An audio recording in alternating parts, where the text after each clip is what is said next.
السلام عليكم ورحمة الله تعالى وبركاته. odaygii duqa ahaa ee asaasaqay ee 80 jirka ahaa ee xilka ku dhagayay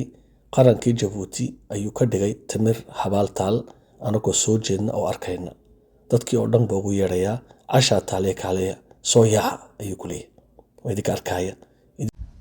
waxadii laga doonayaa waxa weeyaan casha taal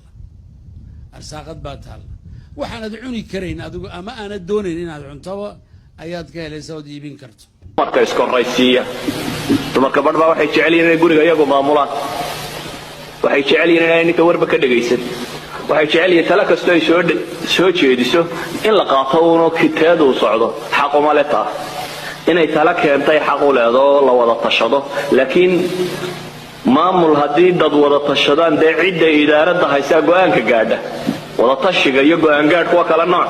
gabadh wada tashiga qayb leeday laakiin go'aan gaadhka isagaa leh